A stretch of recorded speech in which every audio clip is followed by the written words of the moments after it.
الله ابها. به جمیع حاضرین و حاضرات تبریک عرض می کنم. I greet all the dear believers, men and women present here.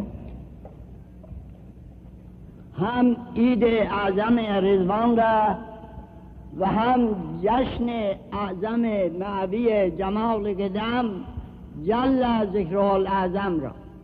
This is the great Eid, the great festival of Rizwan, and this is the most great jubilee of Baha'u'lláh.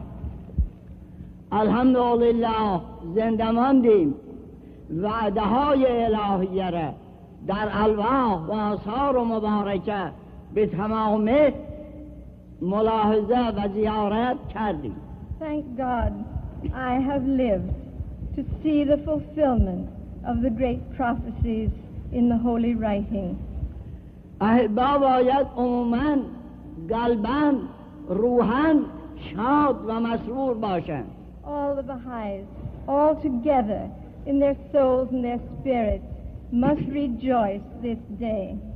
که جمیع مواعید الهیه در الواح مقدسه از حضرت اعلی روح ما سواه فدا و از حضرت بهاءالله جل ذکره و ثناؤه و از حضرت عبدالبها ارواح آل رمسه الاطهر فدا و از حضرت ولی عزیز محبوب امرالله شوقی افندی ربانی جمیع مواعید ظاهر شد. Thank God.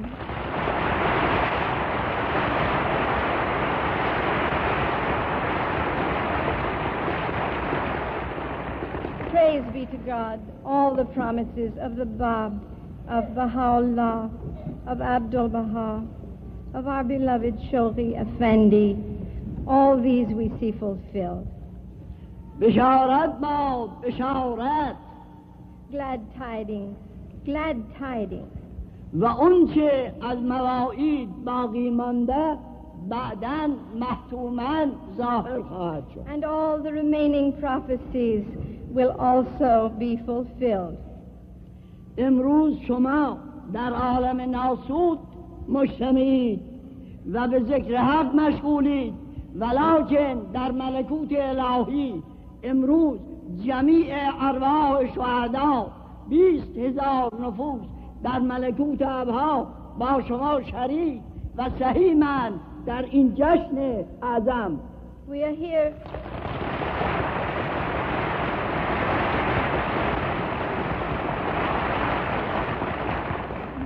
We are here in this nether world celebrating, but 20,000 martyrs are here with us, sharing our celebration. حضرت عبدالبها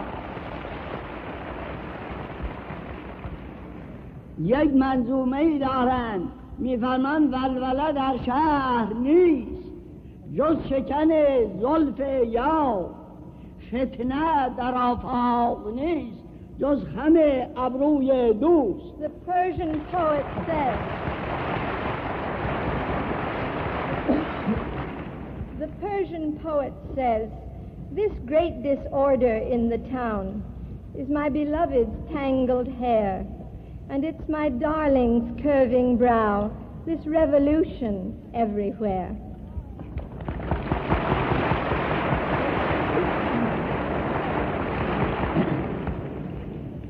چون عید است و روز نهم است، حقیقتاً تمام مطالب تاریخی، مطالب لازمه، تعالیم الهی، ناطقین همه رو برای شما ذکر کردن. All have mentioned the teachings to you because this is the festival and we have repeated all the great teachings to you. حقیقتاً برای سمندری جای حرف و نطق و بیان نگذاشتن. They have left nothing for Samandarí to say.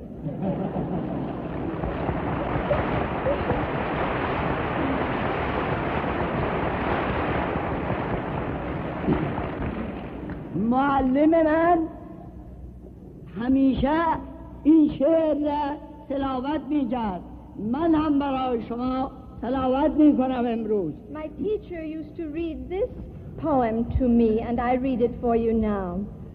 امروز شاه انجمن دلبران یکیست، دلبر اگر 1000 بود دل بر آن یکیست.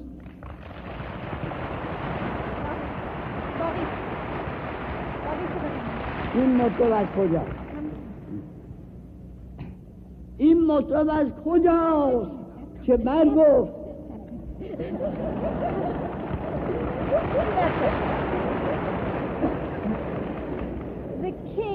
The king of all the loved ones is only one today. Were there 1,000 loved ones, there'd be only one today. این مطلب از کجاست که برگفت نام دوست تا جان و جامه بذل کنم در فراق دوست. Where is the minstrel who hath spoken the name of my love? Gladly I'll lay down my life for this word from my dear. At this news from his homeland, gladly my heart lifts above, the while my soul dances his jubilant message to hear.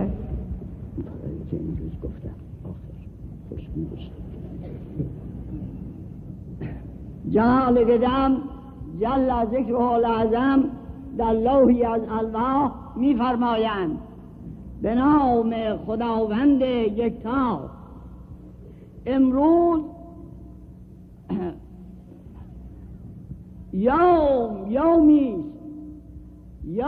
یومیست که جمیع نبیین و مرسلین از جانب رب العالمین کل را به آن بشارت دادند و همچنین به ظهور مکلم تو برهان کلیم به عصا ظاهر و برهان این مظلوم به قلم باهر.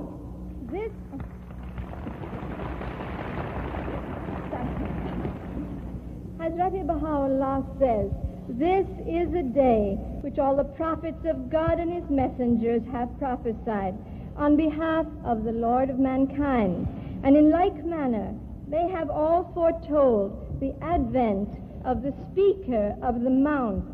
The proof of Moses was his staff. حال دقت کنید که قلم حضرت بهاءالله در زندان چه کرد؟ در زندان عرض سر، در زندان سجن اعظم. The proof of Moses was his staff. The proof of this oppressed one is his pen. Now see what the pen of Baha'u'lláh did from his prison. قلم حضرت بهاءالله کره زمین را تسخیر فرمود. The pen of Baha'u'lláh has subdued the world.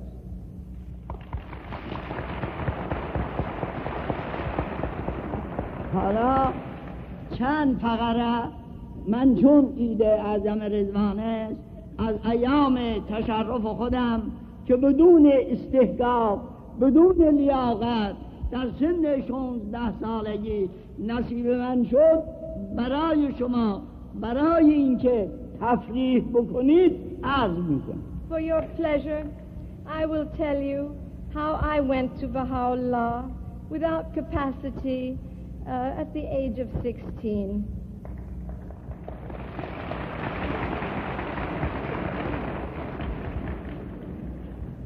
در روز اول رضوان در قصر اطهر بهجی اتاقی را که زائرین در اونجا مشرف شدند همه میدانند من با 4 نفر دیگر مشرف شدیم.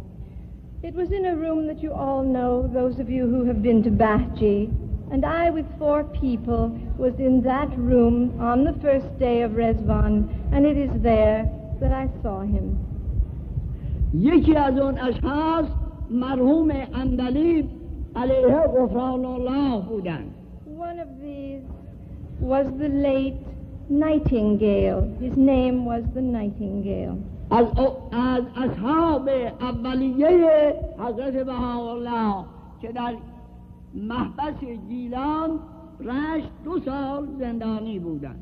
He had been a prisoner 2 years in the prison of Rasht, and he was one of the very first of Baha'u'llah's disciples.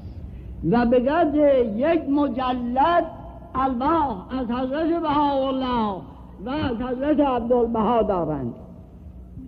And چند he had many volumes of tablets from the Bab and Baha'u'llah. یکی دیگر از اصحاب اولیه حضرت اعلی حاجی ابوالحسن بودند که در کشتی با حضرت اعلی هم کشتی بودند به مکه معظمه. Another went on the Mecca pilgrimage, and his name was Haji Abul Hassan. عائله دهقان of the Dehqan family. و 2 نفر دیگر نمیدانم چه بودند. ما 5 نفر اول دستی بودیم که در روز عید اعظم رضوان اول به حضور جمال قدم جل ذکر اعظم مشرف شد. I don't know who the others were, but we 5 were the first on the first day of Rizwan to come into the presence of Baha'u'llah. جمال مبارک در سریر جالس بودند و ما در محضر مبارک 2 زانو در زمین نشسته بودیم. He sat on a chair and we kneeled down before him.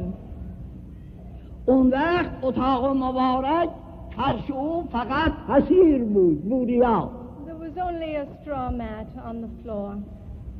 فرش نبود، قالی نبود، زندان بود. It was a prison. There were no beautiful carpets.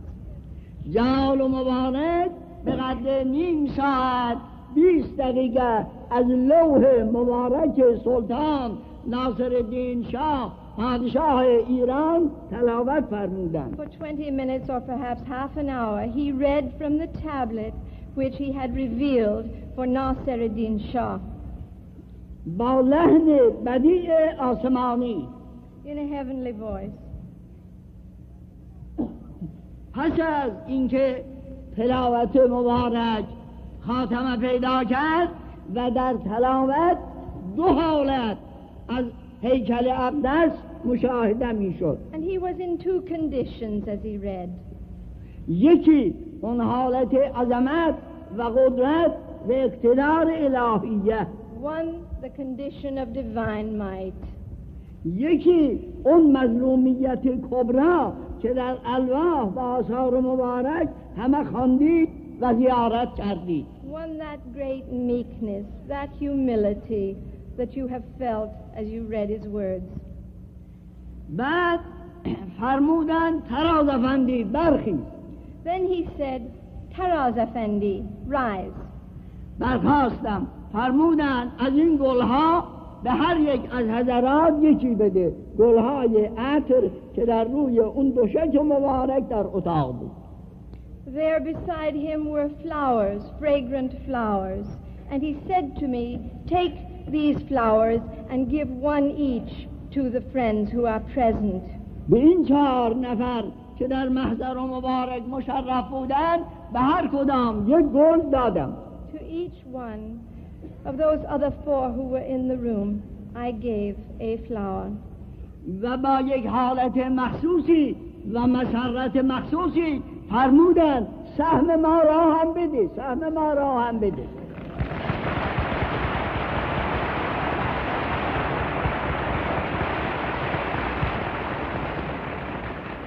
And then in a very special way he said, and give me my share too. لحاظا یکی هم بردم حضور مبارک تقدیم کردم. Therefore I offered him one of the flowers too.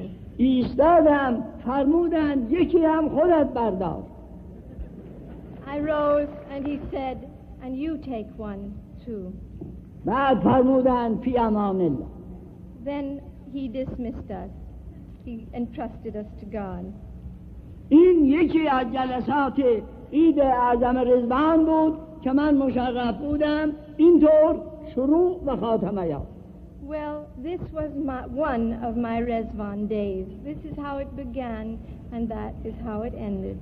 چون وقت نداریم به اختصار می‌کوشم.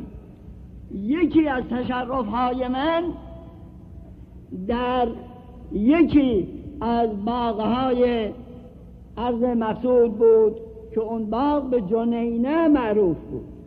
Because we haven't much time, I will tell you briefly that one of the days when I was in his presence was in a garden there called Junayneh. این در عید نوروز بود. This was on Nowruz. که تقریباً 20 نفر مجاورین و مسافرین حضور مشرف بودیم. There were perhaps 20 or 30 settlers and visitors there that day. در اون روز نهار در اونجا صرف شد، ولی جمال مبارک در اتاق غذاخوری تشریف نیاوردند. We ate lunch there that day, but the Blessed Beauty was not there in the dining room. اون روز هم تنزیل آیات بود. And that day too he revealed tablets. من در قهوه‌خانه کفشکن در اونجا به استماع مشغول بودم، میشنیدم. And I was listening in the room where they served the coffee and where they took off their shoes, and I heard the tablets being chanted. شعرا هم اون روز چند نفر حاضر بودند، من جمله نبیل اعظم. There were poets there that day, and one of them was the historian, the great Nabil. صاحب این تاریخی که امروز اهل عالم همه میخوانند. He who wrote that history which the peoples of the world are now reading, the Dawnbreakers. اون روز شعرا اشعارهای عدیده در مدح و ستایش اسم اعظم سرودند. That day there were many poems chanted and recited in the praise of Baha'u'lláh. اما من وقت جوانی یادداشت داشتم، ولی الان فراموش کردم اون قصائد را. When I was young I could remember all those odes, but in these days, these latter days, I have forgotten them. یکی از اون شعرها این بود: ای جنینی عرش مجد کرسی اعلاستی، گر جنینی بودی اینک جنت علیاستی. One was about the little garden where they were, and it said that this day you are the throne of the highest heaven. اون روز من در رکاب جمال و مبارک از جنینه تا قصر پیاده آمدم. That day, in the presence of Baha'u'lláh, I walked from that little garden, Junayneh, to the palace of Bahji, the mansion of Bahji. باران هم نم نم می آمد. And there was a little rain falling. و البته این از یکی افتخارات بزرگ من بود که در روز عید در رکاب جمال و مبارک از جنینه تا بهجی، قصر بهجی پیاده باشد. And this was one of the great honors that came my way, that day on Nowruz I could walk in his presence from the little garden to Bahji. یکی از تشرفها در روزی بود که دیگر جمال و مبارک به ظاهر نقاهت داشتند و در بستر جالس بودند. And another day was when apparently his health was not quite good. He was a little under the weather and he was in his bed. یک هفته به صعود مبارک مانده بود. And it was only 1 week before he ascended. احضار فرمودند نفوسی که در قصر حاضر بودند، من جمله از اون نفوس یکی من بودم. And he called to him the people then present in the mansion, and of those people I was one. این آخرین دفعه‌ای بود که در 6 ماه من به حضور مبارک مشرف شدم. And in the 6th month, this was the last time that I saw him. اون روز هیکل مبارک بسیار ضعف داشتند، تکیه فرموده بودند در بستر. And he was very weak that day, and he was leaning back, in the bed. آیات کتاب مستطاب اقدس را در ذکر صعود تلاوت می فرمودند. And he was reading those verses of the most holy book which tell about his ascension. که مضطرب نشوید، پریشان نشوید، ساکن باشید و بر استقامت و ثبوت بیفزایید. از این قبیل مطالب بیان می‌فرمود. Be not perturbed when the sun of my beauty hath set. Be not perturbed, arise and be firm. بسیار تأکید بر استقامت در امر الله می‌فرمودند. And over, be firm and steadfast in the cause of God. و آخر بیان مبارک در ذکر اجتناب و دوری از اختلاف بود. And the last of it was to shun discord and differences. در این موضوع چند فقره بیان فرمودند با حالت ضعفی که در وجود مبارک بود. And weak as he was, he mentioned this many times. و تأکید در وحدت و اتحاد. Be one and be united. سه کلمه اون روز بسیار اهمیت داشت: وحدت و اتحاد و اجتناب از اختلاف و استقامت کبرا در امر الله. Unity, avoidance of all discord, steadfastness. Those were the three words he emphasized that day. حالا من در این موضوع چند کلمه‌ای عرض می‌کنم. Now I would like to speak briefly of this subject. شما همه می‌دانید که از اول ظهور الی امروز اون چی که امر الله را نصرت کرد استقامت و وفای اهل بها. You all know that from the very beginning until today, the thing which has served the faith has been steadfastness and firmness in the covenant. امر الله را به انگلستان و ممالک اروپا و امریکا چه چیز برد؟ چه قوه‌ای برد؟ What is it that the cause brought England and the West and America? What is it? What strength is it? استقامت شهدای ایران امر الله را نقل داد از مملکت ایران به اروپا و امریکا و افریقا. It is the power of the blood of the martyrs of Persia. That is the power which has brought the cause to the West.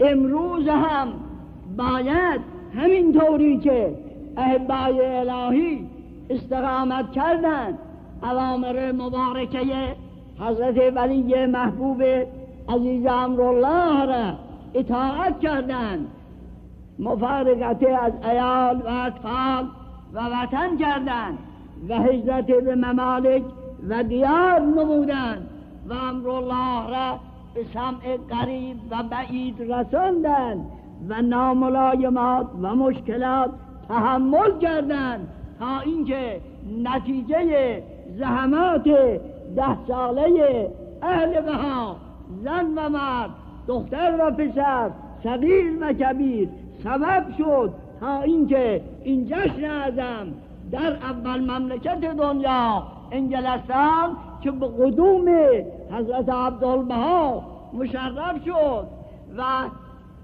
سریر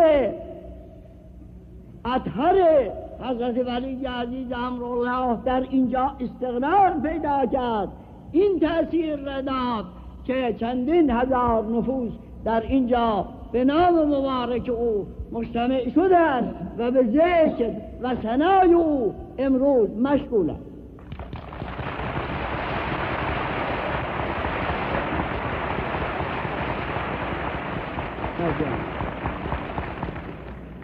It was their steadfastness It was the endurance of men, women, and children who, in obedience to the beloved guardian, arose and went and spent the 10 years, whatever the difficulties.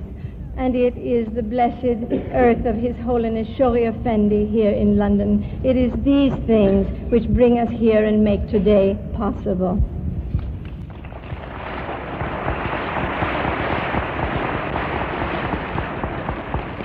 البته اگر من بخواهم دوره 7 ماه تشرف خودم را در 72 سال پیش برای شما بیان کنم چندین روز وقت لازم دارم. It would take me days to tell you of my 7 months there in His presence 72 years ago. It would take me days to tell you about it. یکی از افتخارات بزرگ من در امرالله این است که هم به لقای حضرت عبدالبها روح ما فدا به کرات و مرات مشرف شدم و هم به لقای حضرت ولی عزیز امرو اول در 18 ماهگی، بعد در 9 سالگی، بعد در 14 سالگی، بعد در ایام ولایت عظما. When the guardian was 18 months old, when the guardian was 9 years old, when he was 14 years old. At these times I saw him, and it was also my honor many times to be in the presence of His Holiness Abdul-Baha too.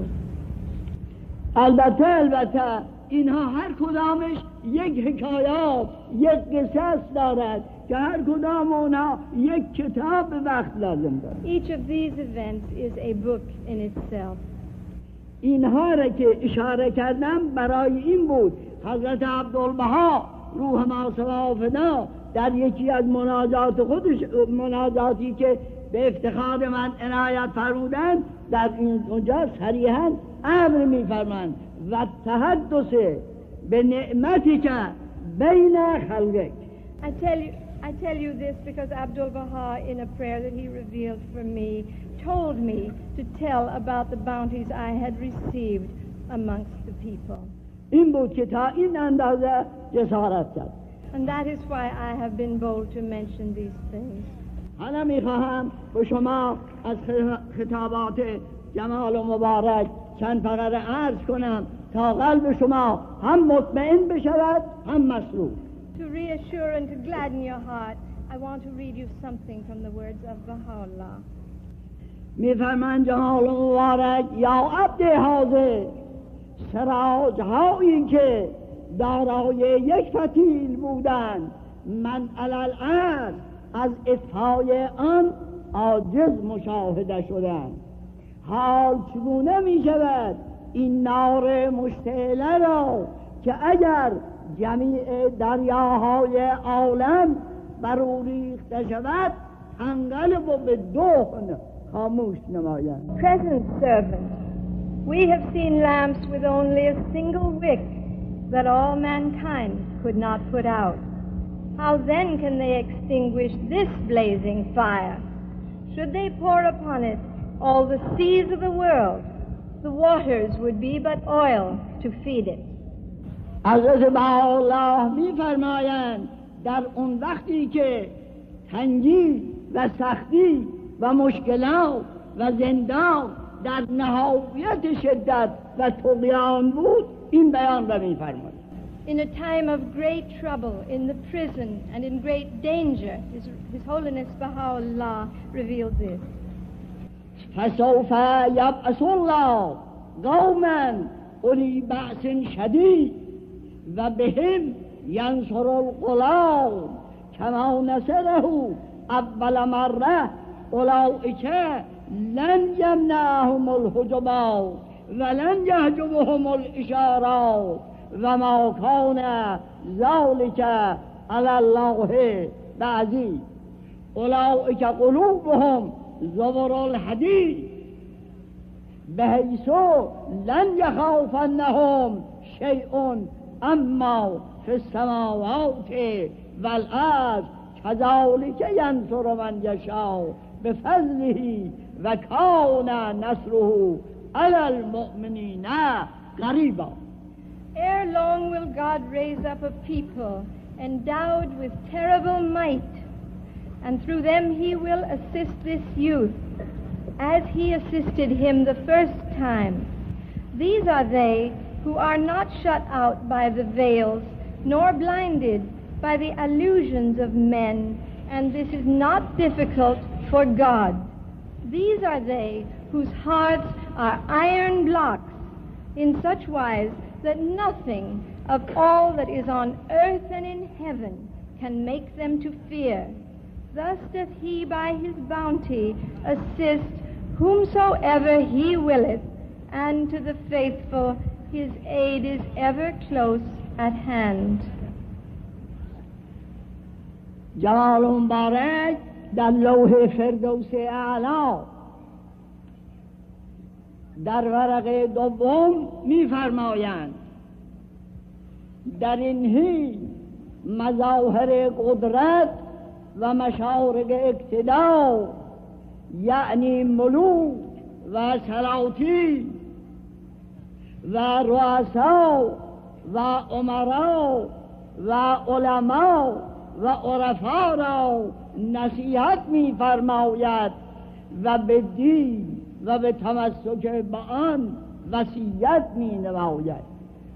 آن است سبب بزرگ از برای نظم جهان و اطمینان من فی الامکان. سستی ارکان دین سبب قوت جهال و جرأت و جسارت شده. به راستی میگویم اونچه از مقام بلند دین کاست بر غفلت اشرار افزون و نتیجه بالاخره هرج و مرج است. اسمعوا یا اولی الابصار ثم اعتبروا یا اولی الانظار. The word of God on the second leaf of the most exalted paradise. The supreme pen exhorteth at this moment the daysprings of power and authority, that is, the kings and rulers, the chiefs and princes, the wise and learned, and enjoineth religion upon them, and chargeth them to hold fast unto this. For religion is the great and universal means to world order and security of mind. It is the failing of the pillars of religion that hath strengthened the ignorant and made them venturesome and bold. In truth I say, whatever hath taken away from the high station of religion hath but added to the waywardness of the wicked, and the ultimate result is confusion and chaos. Take note of this, O perceptive ones, and be admonished, O ye who have eyes to see. بد نیست ما یک گردی متوجه بشویم که جلال قدم جل ذکر العظم چه مصائبی، چه مشکلاتی، چه ناملایماتی، چه سختی ها در شبها و روزها متحمل شدند. It is good for us to look back at this time to the nights and days of agony and hardships and sorrows that Baha'u'lláh endured. و همون روز در زیر قل و زنجیر بشارت امروز را و روزهایی که بعداً انشاءالله همه زنده باشید و ببینید فرمودن.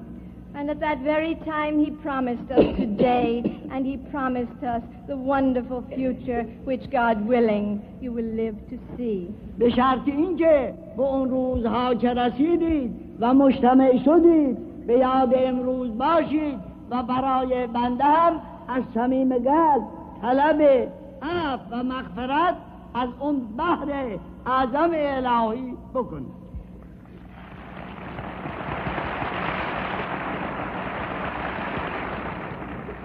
I want you to live to see those future times on condition that in those times you will remember me and you will pray for that mighty ocean to grant me forgiveness.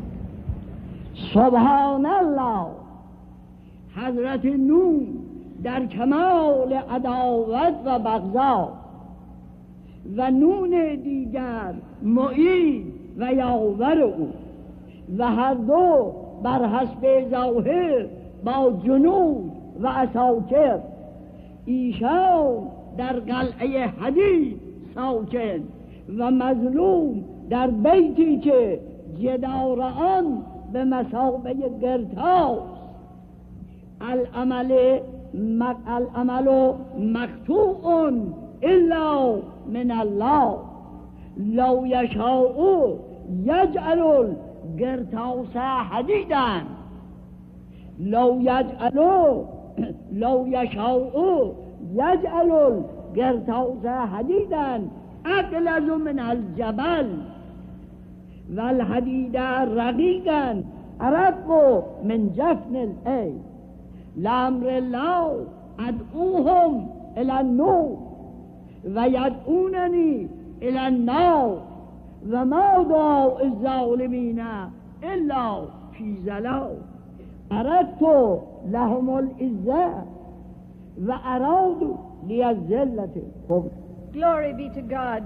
His Eminence N. Nasiruddin Shah is showing forth the extreme of malevolence and spite, and the other N, the Naib Sultanate, doth abet and support him, and both to outward seeming are at the head of great armies, and they dwell in a fortress of iron, and this wronged one in a house whose walls are paper thin.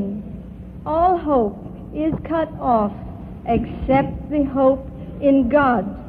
Verily, if he will, he can turn the paper to steel more enduring than the hills, and make their iron as tenuous as the lid of an eye.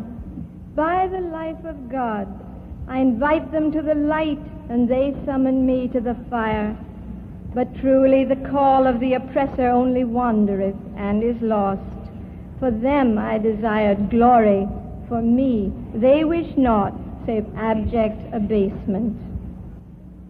جوانهای عزیز ما که سپاه ملکوت الهی هستند و به تمام قوا و با تمام خلوص و با تمام اشتیاق و عشق متفرد در بلاد شدن، باید قدر این نعمت عظما و موهبت کبرا را بدانند و مغتنم بشمارند و وقت از دست ندهند.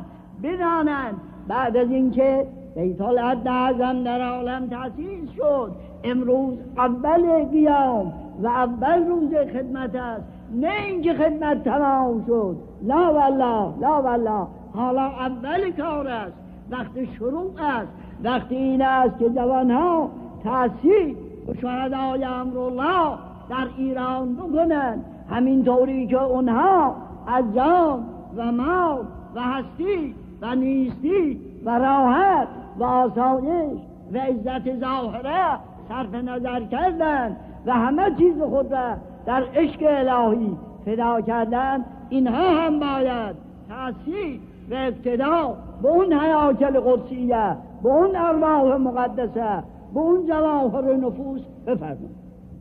Our youth, the armies of the kingdom, must realize, they who have set out across the world, that now that the House of Justice, the Universal House of Justice is established, it's only the beginning, and that they must rival the glorious martyrs of the faith, and this must be their thought, that they must not rest, but this is not the end, it is only the beginning.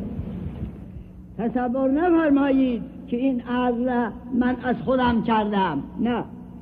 Please don't think that it is I who am asking them to give their all to Baha'u'lláh. No. حضرت عبدالبها در وصایای مبارکشان در آخر یکی از فقرات این بیان را می‌فرمایند، ساده است چیزی. حواریون حضرت روح و کلی خود را و جمیع شؤون را فراموش نمودند و ترک سر و سامان کردند و مقدس و منزه از هوا و هوس گشتند و از هر تعلقی بیزار شدند و در ممالک و دیار منتشر شدند. We all remember what the beloved Abdul Baha wrote in his will and testament about the disciples of Christ, and how they left everything and purged themselves of self and passion and abandoned all that they had and forsook their homes and went out across the world to serve his cause.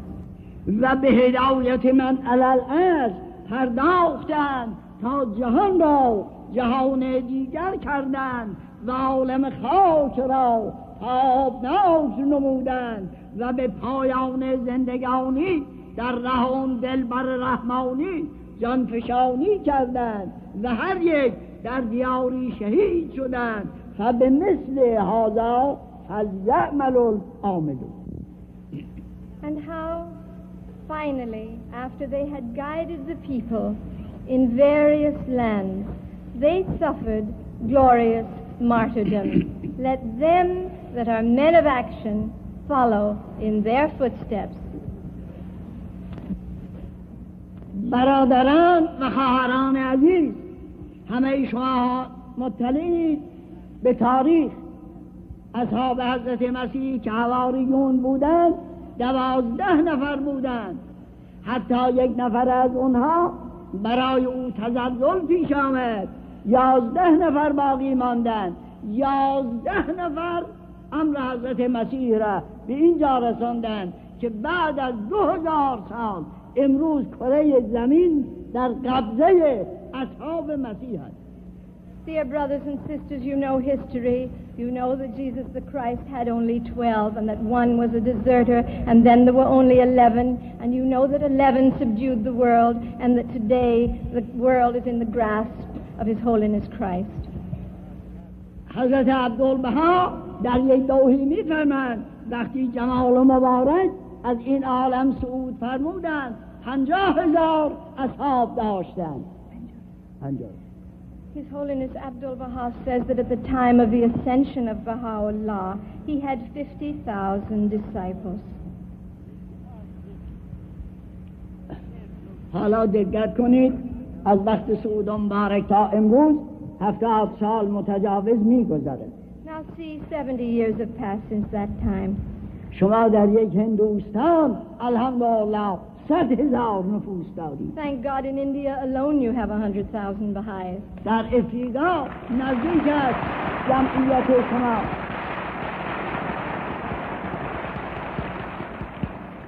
در افریقا نزدیک است جمعیت شما به 100 برسد.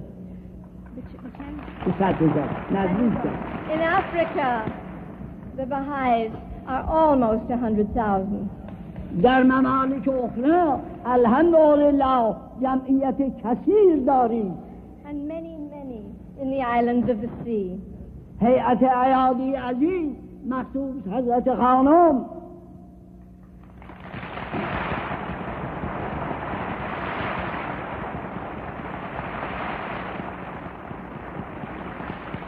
چند ماه زحمت کشیدند تا اینکه احصائیه دقیق از فتوحات این 10 سال مرقوم فرمودند. It took many months for the hands, and particularly for Hanum, to write down the statistics of the accomplishments of these days.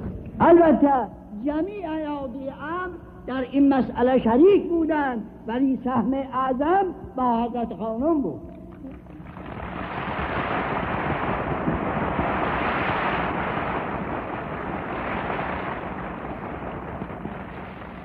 Of course, all the hands shared in the work, but the main part of the work was done by Hanum. کتابی برای احصائیه و زحمات این 10 سال مهاجرین که در اقطار عالم بودند و این فتوحات اعظم را کردند تألیف فرمودند و این کتاب را به طبع رساندند. چندین هزار جلد لازم است در هر خانه شخص بهایی یک جلد از اون کتاب باشد تا اینکه بدانند در این 10 سال چه فتوحاتی در عالم امرالله به همم عالیه ایادی امرالله و اصحاب حضرت بهاءالله انجام شد.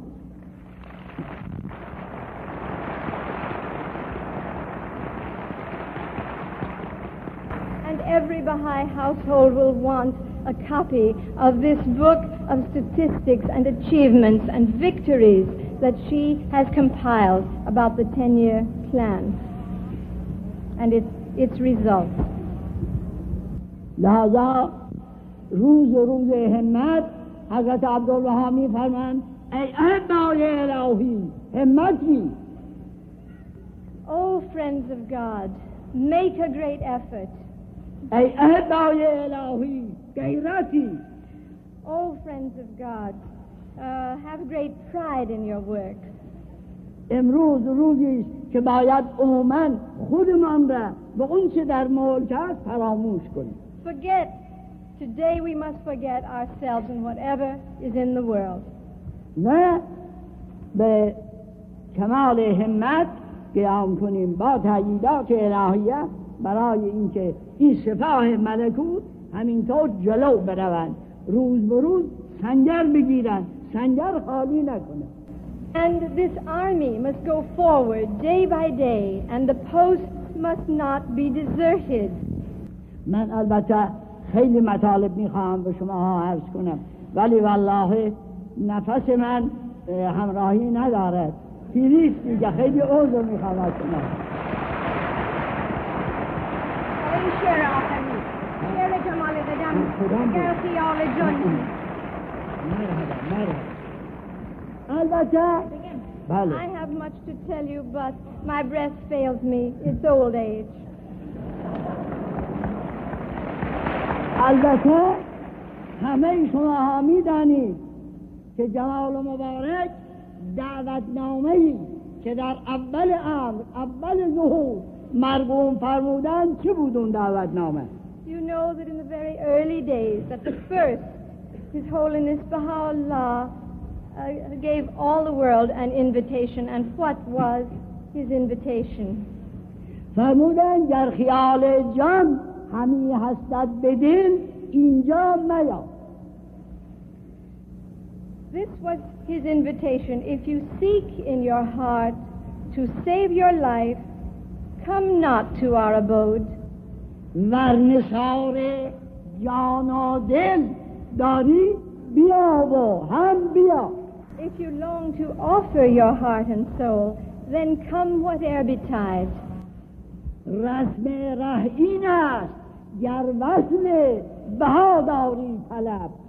If you would join Baha'u'lláh, this is the rule of the road. ور نباشی مرد این ره دور شو زحمت میا. If not, then cease from troubling, turn aside. در تمام الواح جمال و مبارک دعوت می‌فرمایند اهل بهاره و به 2 امر مهم. In all his tablets, he invites the people of Baha to 2 great commandments. اول وفا. First, loyalty. دوم استقامت کبرا. Second, the most great endurance. در یک لوحی می‌فرمایند که یا اهل البها قل یا اهل البها نهر سمی بالوفا. یک نهری که نامیده شده است بی وفا. O people of Baha, there is a river named loyalty.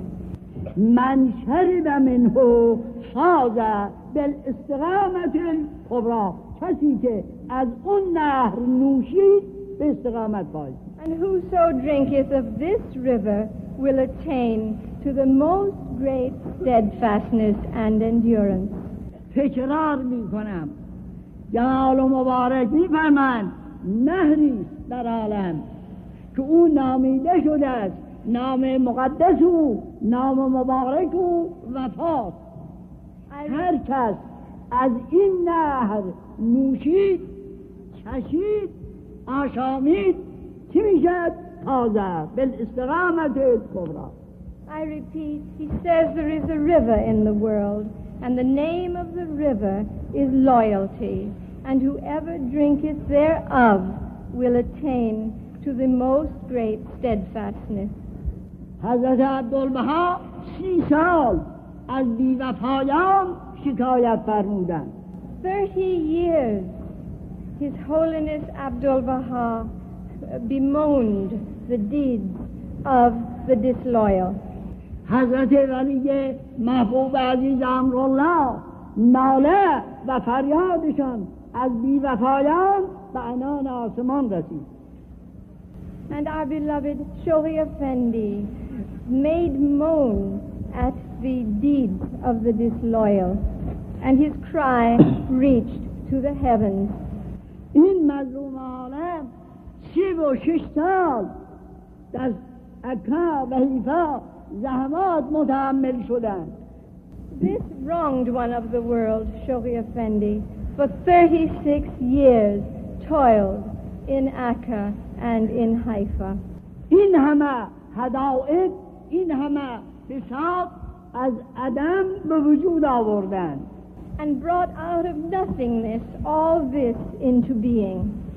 که امروز توریست های دنیا که روزی هزاران نفوس در اونجا می آیند و مشاهده می کنند، متحیر می مانند، می گویند نمیدانیم مهندسین ها چه بوده. So that today thousands of tourists come daily and look and wonder and say, who was the architect of this shrine? و میگویند نمیدانیم این در کدام دارالفنون و مدرسه تحصیل کرده. In what university did he learn to do this? با وجود این همه زحمات و مشقات و وجود آوردن این همه هدایت و محلهای عرض شود که منظرهای که در کره زمین مانند اونها نیست به وجود آوردن، خودشان تشریف آوردن مظلومانه در گوشه لندن در اتاق تنها سود فرمودند.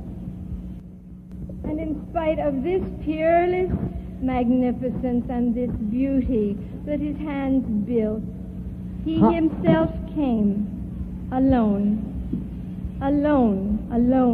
and died humble and not known in a room in London. من می‌ترسم سامعین از شنیدن خسته شده باشند. I don't want you to be tired, and I'm afraid you have been weary. اما مطمئن باشید من از گفتن خسته نشدم.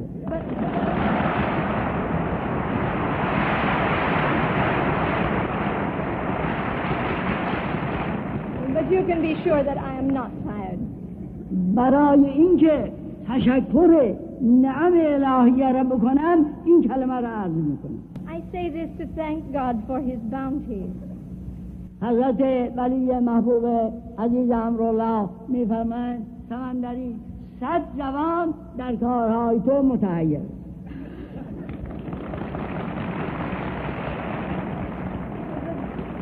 The guardian said to me, "Oh Samandari, 100 young men are amazed at what you do." شما خیال نکنید یک جوان 87 ساله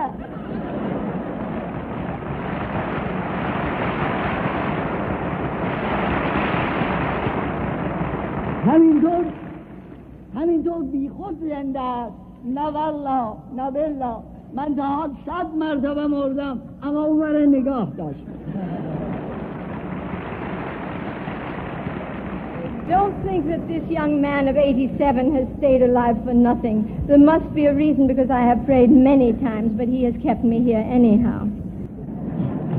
حالا سزاوار این است همه شما در این مجمع در این یوم مبارک توجه کنید به جمال اقدس ابها و از او بخواهید که به شما استقامت عطا کند و به کمال وفا قیام کنید.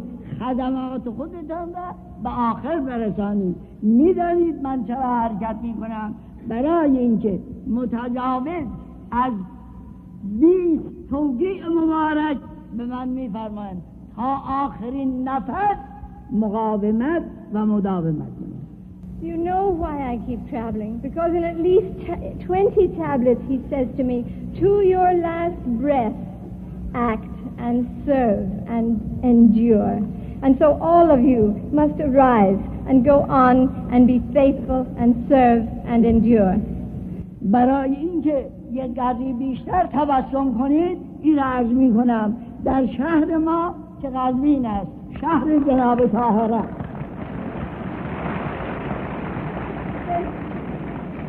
I'm telling you this to make you smile a little more. I come from the city of Tahireh. I come from Qazvin. این همین فراموشی یکی از علائم جوانی است. He said, I've forgotten what I was going to tell you, and that's one of the symptoms of youth.